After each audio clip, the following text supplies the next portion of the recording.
तर विद्यार्थी मित्रांनो, मागील जो पिरियड झाला आपला त्यामध्ये बघितलं आपण how the energy is produced from the carbohydrates, how the energy is produced from the proteins, different type of proteins in the body, how the proteins are used for energy production.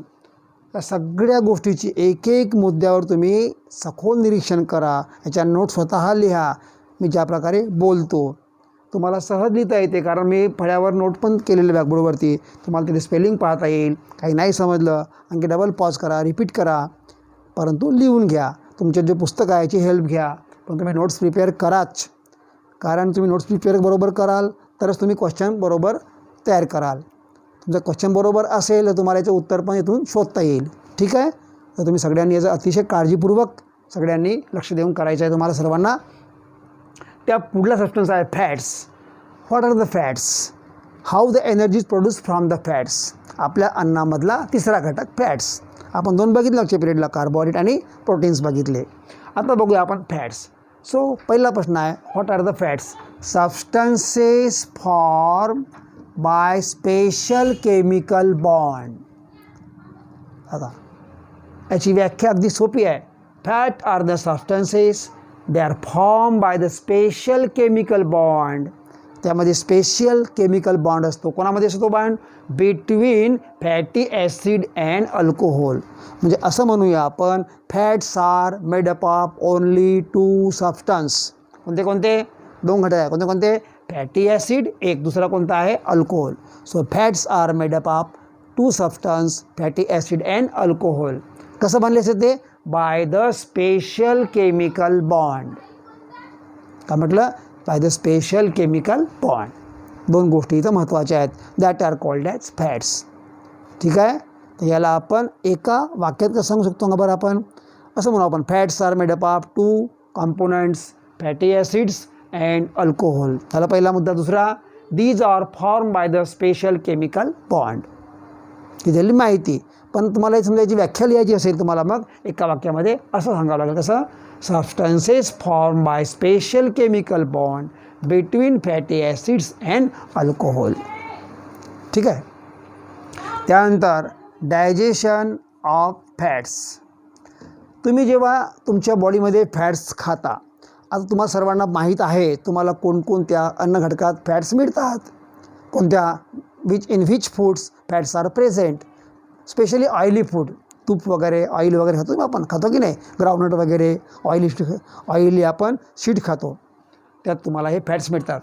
तर पहिले बघूया आपण, हे तुम्ही खाल्ल्यानंतर, तुम्ही तेलाची भाजी खाल्ली, तूप खाल्लं, then how the fats are digested in your body. So in your intestine, when the fats goes in your intestine, lipids, fat म्हणजे लिपिड, फॅटला दुसरं नाव काय? Lipids. Lipids convert into fatty acid आणि alcohol.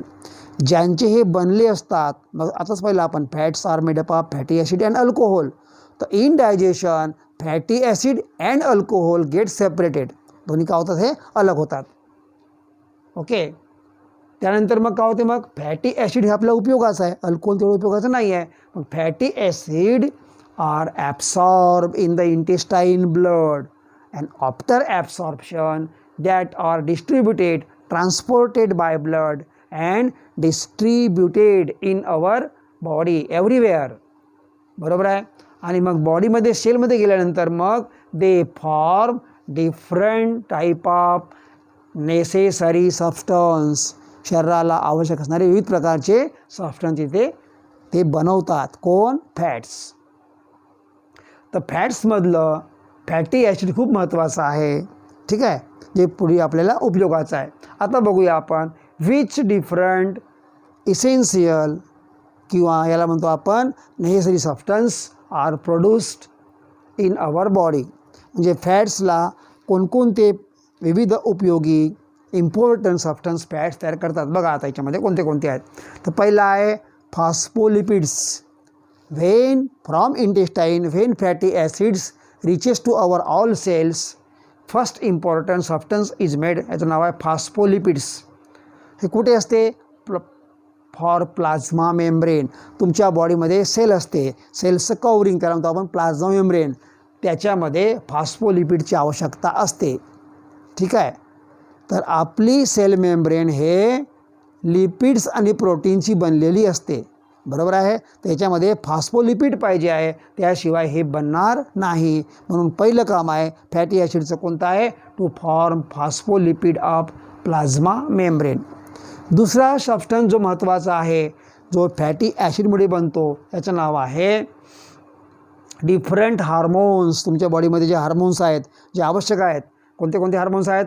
Progesterone, oestrogen, testosterone, aldosterone, हे महत्त्वाचे hormones in your body.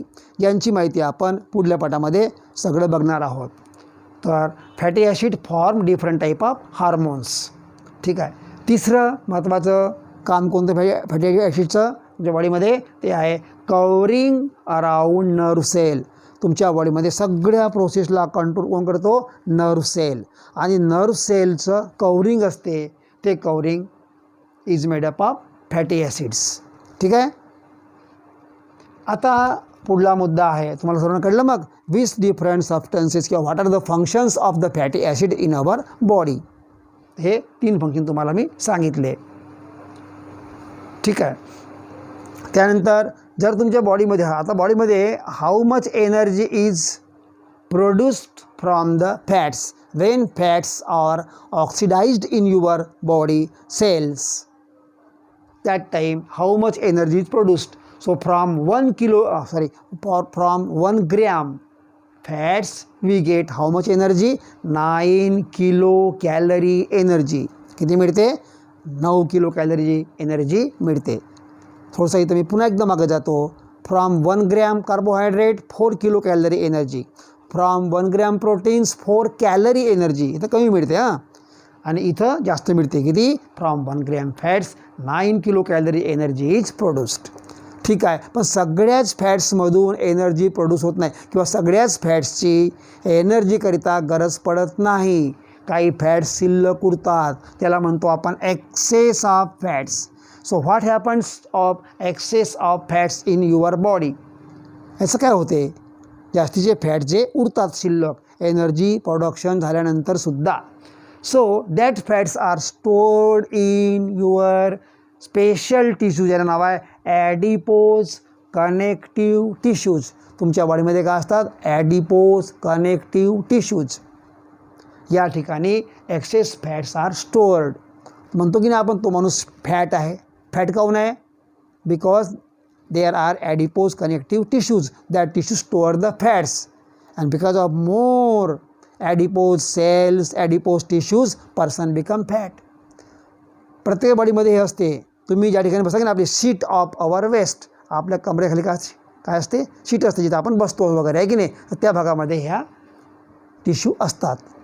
बाकी भागात असतात, जास्त कुठे असतात? इथे असतात. ठीक आहे. तर म्हणजे गालामध्ये बी असतात, कुठे बी असतात, असं काही नाही. आणि जो असतो फॅट मनुष्य, in his body there are many adipose connective tissues in different parts. तो सर्वांना कळलं? हां. त्यानंतर इथे आपलं फॅटची माहिती झाली. आता या पुढचा भाग आहे तो म्हणजे व्हिटॅमिन्स. कोणता आहे? व्हिटॅमिन्स. आता बघा, what is vitamins? Vitamins it is the group of heterogeneous compound. Heterogeneous म्हणजे विविध प्रकारचे, एकामेकात न मिसळणारे, not mixing. So vitamins is group of heterogeneous compound, different compound. ते कंपाऊंड कसे? Vitamins are essential for proper operation of various body process. म्हणजे vitamins operates various body process. शरीरात घडणाऱ्या विविध प्रकारच्या प्रक्रिया व्हिटॅमिनशिवाय पार पडू शकत नाही. त्या सगळ्यांना ऑपरेट करून करते व्हिटॅमिन करते. म्हणून म्हटलेलं आहे vitamin essential for proper operation. त्यानं संचालित करतो कोणाला? Of different various body process. ठीक आहे. तुम्हाला प्रश्न पडला, what are vitamins? They are the group of heterogeneous compounds. Need of vitamin, याची गरज का बरं आहे? इसेन्शियल फॉर प्रॉपर ऑपरेशन, योग्य प्रकारे आहे ना, proper operation of various life process, body process. शरीरामध्ये अनेक प्रकारच्या प्रक्रिया घडतात, ज्याला प्रॉपर ऑपरेशन संचालन होण्याकरिता चालण्याकरिता याची गरज असते. जर तुम्हाला व्हिटॅमिनची कमतरता असेल तर तुम्ही डॉक्टरकडे जाता आणि तुम्हाला डॉक्टर सांगतो की तुमच्यामध्ये व्हिटॅमिनची कमतरता आहे, मग तुमच्यामध्ये तुम्हाला प्रॉब्लेम तयार झालेला आहे, कारण बॉडी प्रोसेस बरोबर काय होत नाही, ऑपरेट होत नाही. का बरं? कारण बिकॉज ऑफ व्हिटॅमिन डेफिशियन्सी, कमतरतेमुळे. हे अतिशय महत्त्वाचं याचं काम आहे, to operate various body process properly. आता टाईप्स किती आहेत, या व्हिटॅमिनचे प्रकार किती आहेत बघा. So there are different 6 type of vitamins. किती प्रकार आहेत? 6. ए बी सी डी आणि ई के असे एकूण 6 प्रकार आहेत. त्यापैकी जे महत्त्वाचे आहेत, जिथे पाहणार आहोत आपण, ते म्हणजे या प्रकरणामध्ये आपल्याला जे महत्त्वाचे आहेत ते म्हणजे vitamin B and C, water soluble vitamin B and C. मग उरले कोणते? A D E K. हे पाण्यात डिझॉल्व्ह होत नाही, विरघळत नाही, त्याला म्हणतो आपण. मग हे कुठे विरघळतात? फॅट्समध्ये विरघळतात, याला म्हणतो आपण fat soluble vitamin A D E K. आणि बी अँड सी कसे आहेत? Water soluble. यांचं इथं रोल एनर्जीकरिता खूप महत्त्वाचं आहे. कसं? तर बीमध्ये आणखी प्रकार आहेत, B1, B2, B3, B5, B6, B12 असे प्रकार आहे बीचे. यामध्ये आपल्याला 2च प्रकार महत्त्वाचे आहेत. व्हिटॅमिन B2 याचं नाव आहे रायबोफ्लेविन. काय नाव आहे? रायबोफ्लेविन. हा काय करतो? जे आपण मागे बघितलं बघा, TCA सायकलमध्ये आणि ETC याच्यामध्ये एरोबिक रेस्पिरेशनमध्ये आपण स्टेप बघितल्या होत्या. तर याच्यामध्ये 2 व्हिटॅमिनची गरज आहे, NADH2 आणि FADH2. तर ह्या दोन्हीची निर्मिती कोणामुळे होते? Riboflavin produces FADH2. याचं नावच आहे फ्लेविन ॲडेनिन, आहे ना, फ्लेविन ॲडेनिन. तर riboflavin is useful to produce FADH2. आणि निकोटिनॅमाइड याचं नाव आहे B5 vitamin. It is essential for NADH2 production. म्हणजे असं म्हणूया आपण, रायबोफ्लेविन B2 आणि निकोटिनॅमाइड B5 हे नाव माहीत ठेवा. They are essential useful for NADH2 आणि FADH2 प्रोडक्शन. बरोबर आहे? यांच्याशिवाय एनर्जी तयार होत नाही. म्हणून आपल्याला या ठिकाणी इथे फक्त वॉटर सोल्युबल व्हिटॅमिन महत्त्वाचे आहे. त्यातलं कोणतं? बी. याचे 2 प्रकार. एक कोणता? Riboflavin B2. Second is nicotinamide B5. आता हे तुम्हाला कळलं. इथे आपलं व्हिटॅमिन या ठिकाणी झालेलं आहे. तर इथे प्रश्न कोणता येईल? Define vitamin. What are vitamins? बरोबर, पहिला प्रश्न. त्यानंतर vitamin essential for energy production, हे तुम्हाला मग सांगता आलं पाहिजे. Types of vitamins. Which vitamins are essential useful for energy production, ते नाव सांगायचे. 2 कोणते कोणते? रायबोफ्लेविन B2 आणि निकोटिनॅमाइड B5. त्यानंतर नेक्स्ट इज वॉटर. पुढचं कोणतं आहे? Water. In every living body असं म्हणू आपण, near about 65 to 70% water is in the body. तुमच्या शरीरामध्ये किंवा कोणाच्या शरीरामध्ये वॉटर किती असते? 65 to 70% बॉडीमध्ये. आता सेलमध्ये किती असते प्रत्येकाच्या? आपल्या बॉडीत सेल आहे, त्या ईच सेल कंटेन्स 70% वॉटर. किती असते? 70% वॉटर. बाय वेट, तुमच्या सेलचं जेवढं वजन असेल त्या वजनाच्या किती percent? 70% water is in the cells in the form of cytoplasm. त्यानंतर आता तुमच्या ब्लडमध्ये पाणी किती असतो? वॉटर किती असतो? बघा, ब्लडमध्ये काय असते? प्लाझ्मा, रक्तद्रव ज्याला म्हणतो आपण. So blood plasma content 90% water. किती असते? 90% water is in the blood plasma.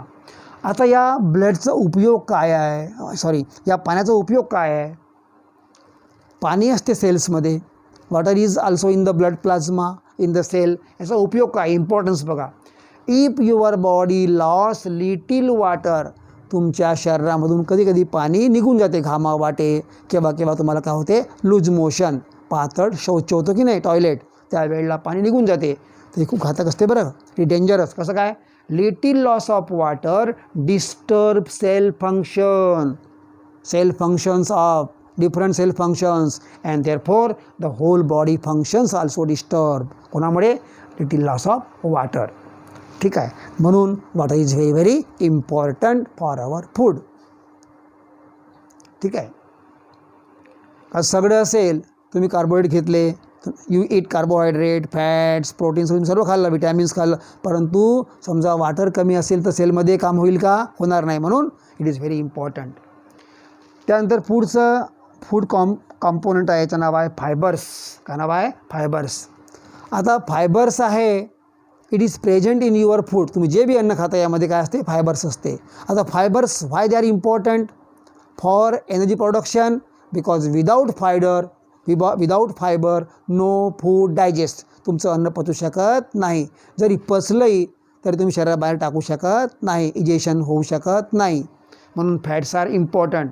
So we can't digest fat, we can't digest, but they help in digestion process. ते डायजेशनला हेल्प करतात. कोण? Fibres. Fibre help digestion. Fibres are not digested. We can't digest fibre, but they help for digestion आणि egestion. न पचलेलं अन्न आपण शरीराबाहेर टाकतो रोज, ते होऊ शकत नाही. So they are helpful in the egestion of undigested substance. न पचलेलं अन्न बाहेर टाकण्याकरिता ते उपयोगाचे आहेत. ज्यांच्या शरीरामध्ये फायबर राहत नाही फूडमध्ये, त्यांना मग संडासला लागत नाही 2-2 दिवस. त्यांना होतो मलावरोध, कॉन्स्टिपेशन आणि बाकीचे आजार वाढतात. त्यामुळे त्यामुळे फायबर हे खूप महत्त्वाचे आहेत. आता हे फायबर तुम्हाला मग पाहिजे, मग तुम्हाला हे मिळतील कुठे? याला पुढचा मुद्दा आपला आहे सोर्सेस ऑफ फायबर. फायबर हे कुठे कुठे असतात? तर बघा, लिफी व्हेजिटेबल्स, सगळे पालेभाज्या, त्यानंतर फ्रूट्स, सिरियल्स, गव्हाचा कोंडा ज्याला म्हणतो आपण बघा, सिरियल्समध्ये असतात सगळे. सिरियल्स, कडधान्य, तृणधान्य, विशेषतः सिरियल्स म्हणजे व्हीट, राईस, ज्वार, बाजरा, मेज यामध्ये हे असतात, यांचे सोर्सेस. ठीक आहे. इथं आपलं फूड कॉम्पोनंट पहिला पार्ट संपला. ठीक आहे. पहिला पार्ट या पार्टामधला. दुसरा पार्ट आहे तो म्हणजे सेल डिव्हिजन. हा अतिशय महत्त्वाचा पार्ट आहे लाईफ प्रोसेसमध्ये. Cell division. One cell when grow completely, when mature completely, it divide into two cell. It divide into two cell. This is called as cell division. याला नाव आहे सेल डिव्हिजन. आता it is essential life process. का बरं? Because this is important property of every cell. प्रत्येक cell का होते? Divide होतेच. त्याला म्हणतो आपण cell division.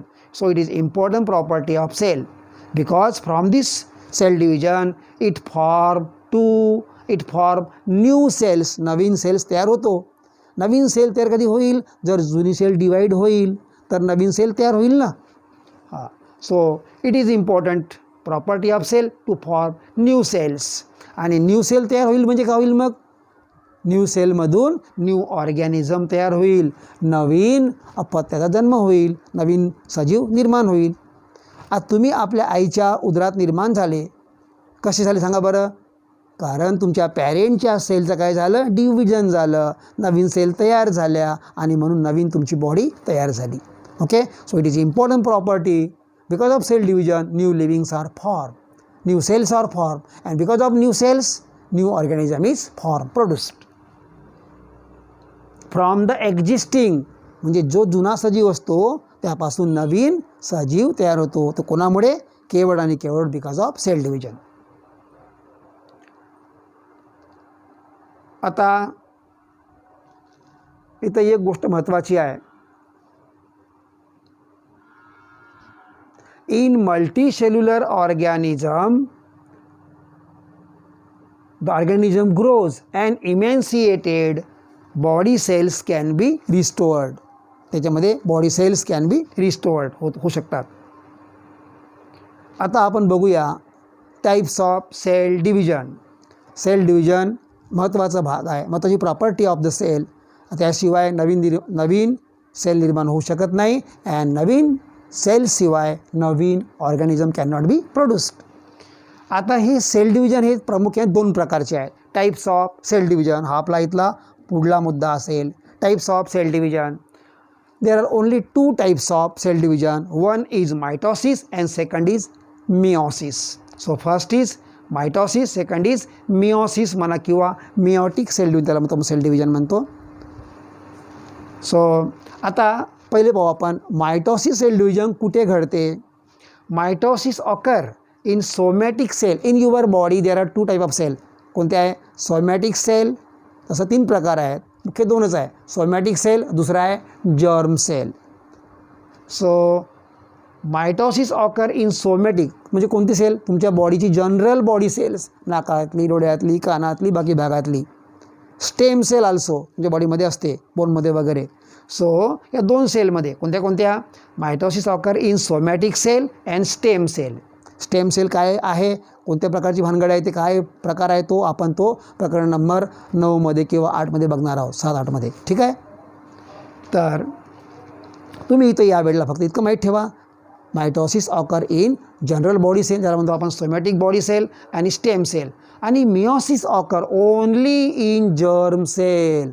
Sperm formation, eggs formation त्यावेळेला ड्युरिंग सेक्शुअल रिप्रोडक्शन हे आपण पाहणार पुढल्या पाठामध्ये. ठीक आहे. सो इट इज ओनली म्हणजे mitosis occur only in meiosis only occur in germ cell. आता सेल डिव्हिजन होण्यापूर्वी, बिफोर सेल डिव्हिजन काय होते बघा बरं. Number of chromosomes in nucleus of the cell they become double. ते काय होतात? डबल होतात. जेवढे क्रोमोझोम असतील सेलमधल्या न्यूक्लियसमध्ये दे बिकम डेव्हलप, डबल. समजा असं म्हणून आपण, समजा दे आर, अरे छकुली